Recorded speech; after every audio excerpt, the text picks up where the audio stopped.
You've hit play on the Screen Companion, a show about making your viewing time count.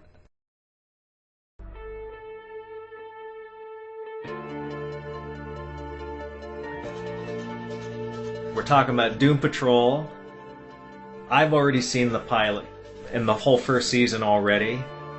I've been trying to get you, Stacey, to watch it for the last couple months.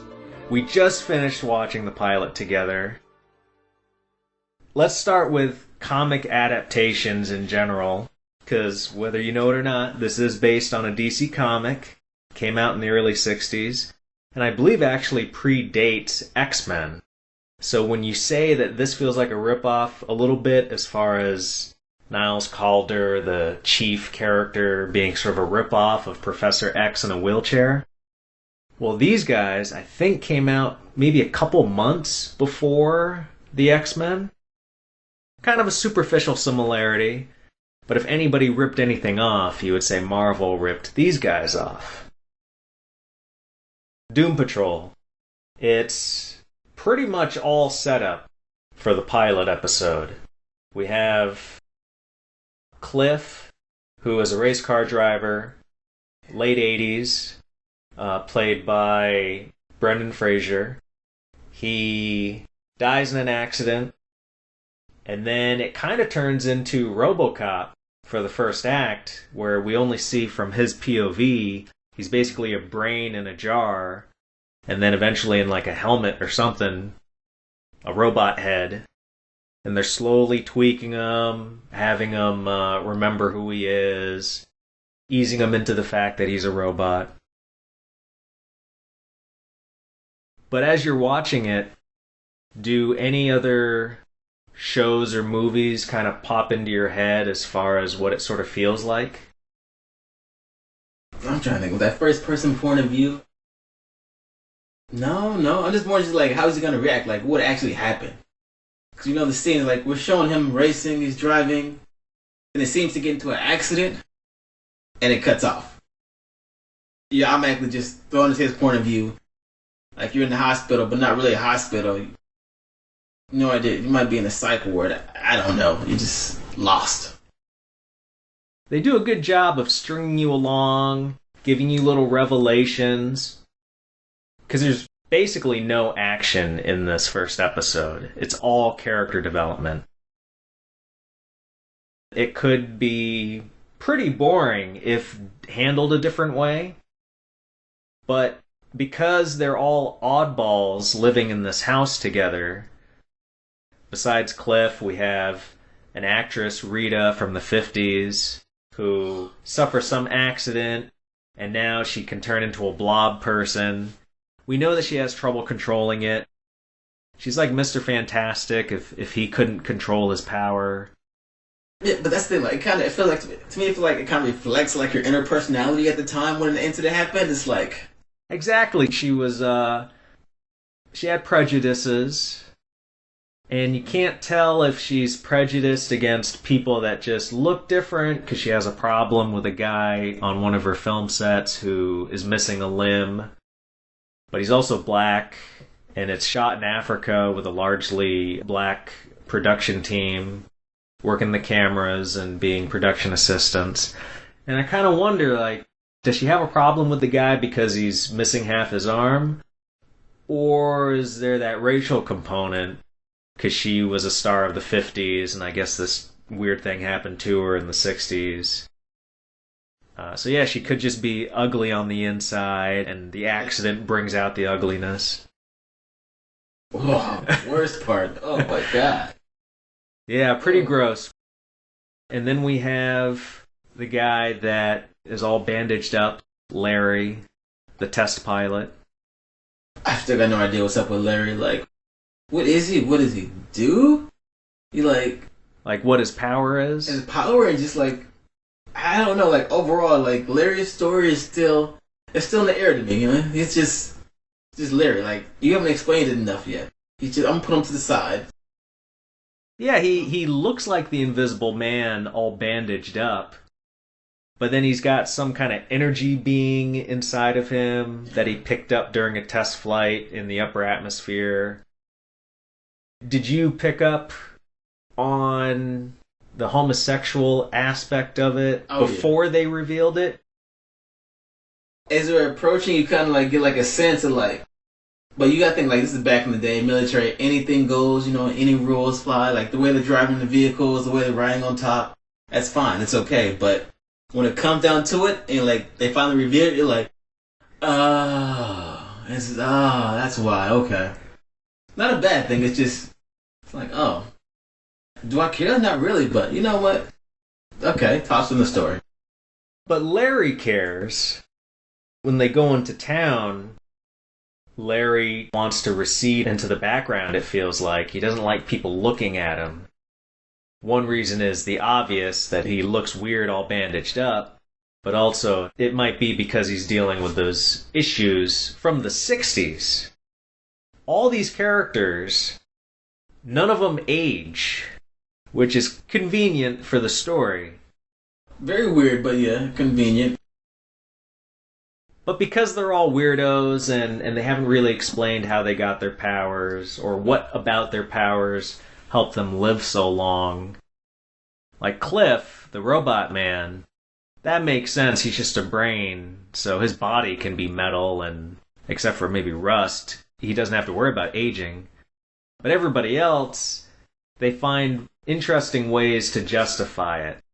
Like Rita, if she's a blob person, then that blob you just figure doesn't really age. Yeah. And Larry, that energy thing inside of him.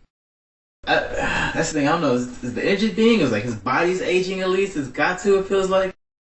And it's dirty now. The gross, I don't want to sit next to that. Well, you gotta imagine he changes those bandages. No way, those things are glued to him. They're fused. Part of his body. Because they all live at this Doom Manor together, but they have, I guess, sort of a hospital wing basement thing going on. Because Niles Calder, the chief, the guy in the wheelchair, played by Timothy Dalton, he's doing his mad science experiments on Cliff as the robot man.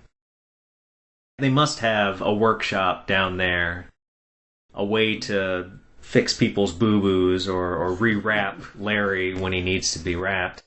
The only time we see him is right after the accident during his test flight. He's all burned 10 up. minutes to put him out? Well, they were all freaked out by the fact that he just fell like a weight straight to the earth, and he survived, and they saw him walking from the blaze. I don't care though, my man's on fire. He's literally burning and still walking. And it's like, wow, we're gonna watch him burn until he puts himself out, guys. So you're saying their training should have kicked in and should have hopped to and put him out? It really should have. And then gawked at his smoldering body. Yes. After they put him out. Exactly. Yeah. Yeah. It's like, have a little professional decency. Yeah. What feels fresh about this show to you versus other comic stuff? I'd say the narrator. Just the simplest thing. The jokes he cracks, the attitude he takes, and the fact that, like, everything that's going on, he's still talking to you in a way that's just, like, it hasn't been done before, you know? Like, he's addressing what's going on and the audience, and just blending it together with, like, a nice flow. It just keeps the show going. When it gets a little gloomy and depressing because it's all these characters dealing with their problems, he'll chime in and cop to the fact that, you know, it's not so cheery and funny at that particular moment, and just helps ease the audience's concerns. Because without him, you might be worried that, oh, is this just going to turn into a bunch of sad people for the rest of the episode? But it doesn't, because he's there to let you know, no, this will pass. And then we'll get to bigger stuff. And by the end of it, with a donkey flatulating. Oh my god, that was weird. And what's really weird is that in the last act, Niles Calder tells everybody that they need to get out of Dodge. They took an impromptu trip to town and revealed themselves to some extent, and they've caused problems. And the bad guy has found them and they need to leave. Up to that point, besides the narrator, who we know is kind of a villain, but we don't know how he relates to our main characters, really the only sense we have of a villain that Niles wants to get away from is the donkey in the pictures. Yeah. So it's implied that he's afraid of the donkey until the very end, where the bad guy, Mr. Nobody is what he's called, shows up on the short bus with Niles as the other characters are confronting the donkey. And he basically reveals himself that, yes, he is the bad guy, the narrator we've been listening to. And then just suddenly a black hole shows up on Main Street, and that's what our characters are supposed to deal with. These guys who, if it was Superman, Batman, Green Lantern, if the Justice League was there, you would think, oh, how are they going to deal with it? They're going to take care of this. They're superheroes. But our main characters, they're weirdos with problems. I don't know, didn't you feel a bit like, how are they going to deal with this? They can't deal with it straight. I don't expect them to succeed ever in beating anything, honestly. Like, that setup is like, well, this was a good show. This is a pilot, but it's going to end pretty quick. Everybody's got to die. They do fail a lot in the subsequent episodes in the first season. Yes. If you like the way the tone is in the first episode, you get more of that. Ooh. It's not one of those fake outs where the pilot is one thing and then the rest of the show is totally different or doesn't live up to the promise of what they establish. It's really Cliff's episode because we really delve into his backstory. But then other episodes in the season really get into Larry's story, Rita's story, Jane, the girl with multiple personalities, and unique powers per personality. Wait, what? Yeah, you don't quite catch on to it in the pilot. Like, she kind of flames on and turns into a giant for a split second. Johnny Blaze? Yeah, but that's only for that split second. But in other episodes, she's other personalities, and each personality has a distinct power. Like super strength or teleportation, all these things come into play. But the rub is her personalities can switch like that, and then her powers switch with it. So very unpredictable. She's probably the most powerful of them, but she's not reliable. She'll change on a dime. And some of her personalities are straight up fraidy cats or really combative and not team players. How many personalities does she have then? Like, wow, this is like... I think they said over 60 distinct personalities. Whoa. Dang. We see at least a dozen of them as the first season progresses. That's crazy, because we've only been introduced to what? To like the first 3, maybe? We've got Jane, ostensibly the main personality. Hammerhead, this really aggressive chick. Hangman's daughter, which was... And she changes subtly depending on her personality. Yeah, so I like how they do like a quick little flash, if you catch it. Like a little switch, you see everything just go fuzzy, only on her. You know? No one else gets the static or anything like that. It's just her. And then it's someone different. I think this show has flown under the radar for a lot of people that like comics because it's not one of the top tier like Justice League. You know, it's not Green Lantern or Flash even, who are like second tier characters. It's not even Swamp Thing. I think more people know about Swamp Thing, which is... I actually know a Swamp Thing. I never watched it, though. But at least you know the gist of Swamp Thing. Like, you have an image in your mind, right? Yeah, just this big green thing with kind of a freaky face, because it's just all swampy, gross. Huge and buff, but not really. People kind of know Teen Titans. Yeah. But Doom Patrol, I had heard the name, but I had never read any of the books. But it's like a double-edged sword.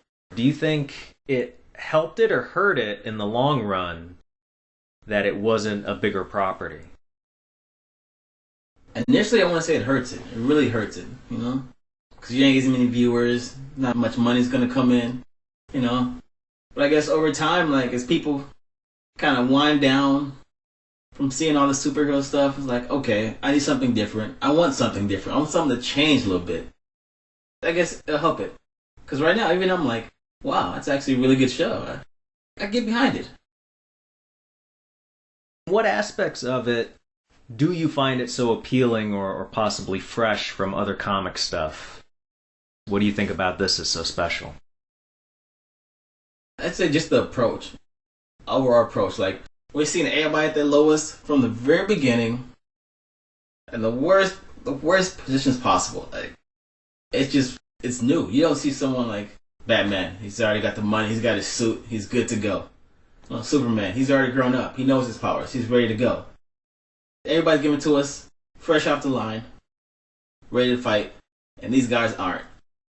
So it's gonna make a good story. Like, I feel like this is something nice. And they're so fresh in being a team. I mean, it's really more they just live together in a house. It's a bit like One Flew Over the Cuckoo's Nest mixed with The Breakfast Club. These disparate people brought together, they share a place, they kind of hang out, but they don't necessarily want to be there. But they're joined together in being freaks. I've heard of people saying they don't necessarily need these guys to ever feel like a fully functioning superhero team, that it's their mistakes and being off-putting that is really the crux of the show. So never lose that. Never make them glossy or let them end up being a team. But for those people that would like that, you really get the sense with how slow it's going just by the first episode that even if they do end up like that in the future, it's going to take some seasons.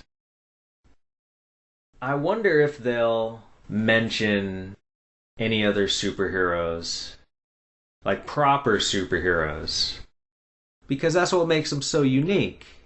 But see, talk about A-listers, how would you rate these guys? Will they be like C, D, or would you kind of just like... Oh, they're D. I would say they're D. They're D. Okay, so they're not the bottom of the barrel, you know? They're not... They all have potential in this first episode. If you were to say any criticisms, is there anything you can think of? Our doctor, who's handicapped, packs a suitcase somehow. You and the suitcase, man. There's so many other things to not be able to suspend your disbelief. But the idea that this guy could have a suitcase packed and ready on the back of his wheelchair, that is what concerns you and that you can't quite get over? I can't, because who helped him pack it? He just wheels in and tells everybody, well, I gotta go somewhere, everybody. I'll be gone for a couple days. Pieces out, and you see the big bag, like a 6-foot tall bag almost, sitting on the back of his wheelchair, just strapped in, barely holding on. And this man has no problem doing this stuff. Like, you can't explain this to me. You can't explain that away. That's just... I think this is a case of the rest of the show is firing on all cylinders. It's doing a great job slowly introducing these characters, making them feel human, that then you have to look really hard and just pick apart something so that you can say it's got some issue it needs to resolve. Such as how a handicapped man packs his luggage. Yes. Pretty self-explanatory to me. I think the one criticism that I can think of right now would be it throws a lot of ideas at you at once in just roughly an hour pilot. And it does it in a very convenient way of using the narrator to quickly get you into these other stories. Because we start with Cliff, I feel pretty organically, because we see him before the accident, and we're really invested in him, kind of like with RoboCop, when he's first being turned into the robot and dealing with his humanity and not being able to walk up some steps because he doesn't know how to properly use his new body. But then how do we get into the other stories of the characters that live at the house? The narrator jumps to their flashbacks, and the narrator just kind of conveniently goes into it and tells you what you need to know. It felt a little bit by the numbers. Here's A, B, C, D. We're going through the list. It would have been nice if maybe we saw Larry and he's such a recluse that we just see him in the hallways, but he still hasn't really talked to Cliff until maybe the second decade that he's there. I'm a little incredulous as to how they could mope for 30 years. And for Larry and Rita, they've moped at the manor even longer. Yeah, well, Rita's technically, the first one, right? Because she was there in, 48 to 50s? Her career was in the 50s, early 60s. And I think they say that her last movie that she was recast happened in, the mid to late 60s. Larry was about the same time, which is funny because they both look like B-movie bad guys. And would explain why I kind of get the brother-sister vibe kind of from them. Larry and Rita, you know? She speaks up for Larry once or twice when they're having a vote on what to do. But they moved it along at a very brisk pace as far as setting everybody up. And this show, after watching the first season, I can tell you it does take its time. It'll tell you things, it'll reveal things, but it doesn't do it too quickly. So I don't quite understand why they need to set all almost five characters, because the chief, the guy in the wheelchair, we don't quite know much about him. We didn't see his background. Or Crazy Jane, we didn't see how she got her abilities or why she has multiple personalities. So, okay, I take it back a little bit. They didn't totally set everybody up. But I wish it had been more organic with Rita and Larry. I'm pretty just a little sip, just a shot each, you know? Well, Cliff, you get the full beer. Are there any comic books that you would like to see adapted into live-action shows? I'd have to say a live-action Wolverine. But this time with all the blood, all the guts, all the gore. I want him from day one with no powers to the end when he dies. So, a bit like Logan, that movie. Yes. As far as no holds barred, let's see this guy tearing up people, sticking his claws into people's brains. I want to see him become a brutal killer. I want to see how this man, who seemed like a nice kid, he can grow claws, yeah, the bone doesn't matter. But how does he become special forces and all this other crazy stuff? What happens to him? Well, really what you're saying is take all the X-Men movies he was in, along with his solo movies, especially X-Men Origins Wolverine, and just redo it and start it with the tone of Logan instead of ending it the way they did with his movies. With that ultra-real, gritty, gory stuff. Start with it. Yeah. That's perfect, actually. That would be good. And it would fit in today's landscape of more mature material. Like this, I love what this show does as far as I don't think kids would really like it because it's a slow burn. There isn't a lot of action. Yeah, there's some bad words thrown around. You see a boobie here or there. But it's largely about mature ideas of people struggling with themselves, having issues, and except for once or twice we see them use their abilities, it could just be people at a mental institution dealing with these problems. Yeah, I like that though. That's a good change. That's a nice change, a nice twist to it. Huh? In recommending it, what would you say? Just off the pilot, the show looks really good. It's something I would actually take the time to watch, you know? It wouldn't be like a watch with the girlfriend or the family or something like that, because they probably might not get behind it. It'd be a little too advanced for them. But for you to sit down, you want to unwind, enjoy, definitely watch. It doesn't maintain the highs emotionally that you would want if you're watching with a group of people. This is more introspective, because I think we've all experienced some of the fears of these characters. These characters are truly relatable. I've been there. I know that pain, you know? turn down the lights, watch it by yourself, and just get immersed in it. I love the music in this. Did you like the score? Oh yeah, the intro was like at first, like okay, the music's good, and then you start seeing the opening credits. This isn't superhero. This is kind of dark. This is like It has that synth music that is very popular right now. It kind of feels like Stranger Things. And for a split second, it feels like, oh, is this just riding the wave of that nostalgia stuff? But no, actually, it has a flavor to it that fits with the rest of the show. And that style of synth music, where it gets very emotional with just a few beats, a few notes, it uses that style of music to its advantage instead of just being a throwback to older stuff. Definitely does. A new segment I'm doing, TLDL.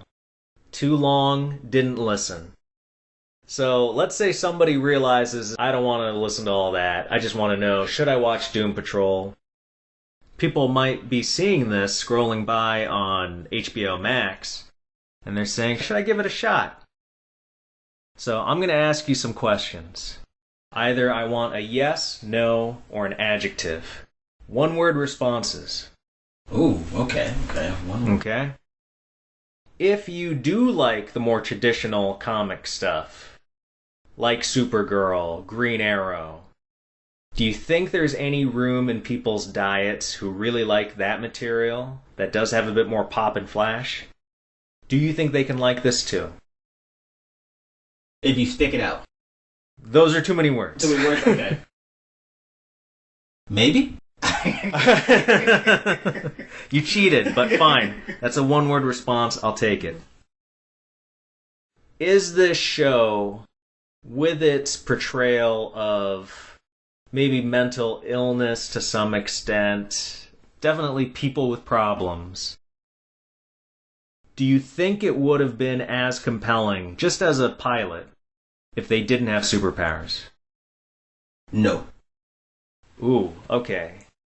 We're not going to get too much into it because we're past that part of the show, but it sounds like that little bit of sci-fi super stuff that goes on, their powers. That little extra, that little spice. You know?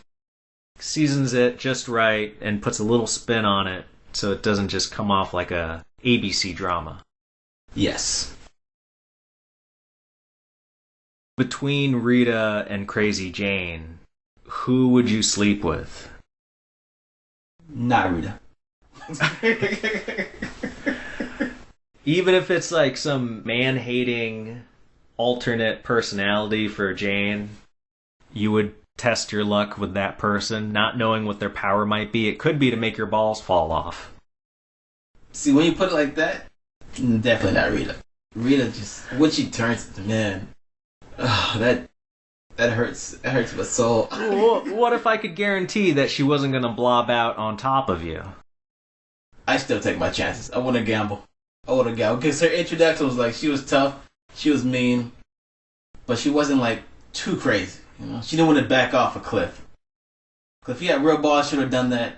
It'd been over. He probably would have punched her. Should have done her powers or something. You know, it'd been a big fight.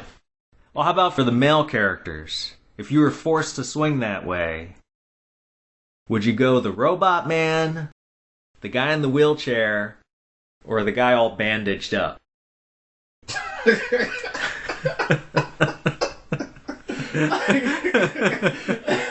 Oh my god. Wow. I'm gonna go with the bandaged guy, because, well, Larry's already gay, so he's got experience in that realm that I don't have. But because he's all wrapped up in bandages, he looks like a dude that would really practice safe sex. Oh my god.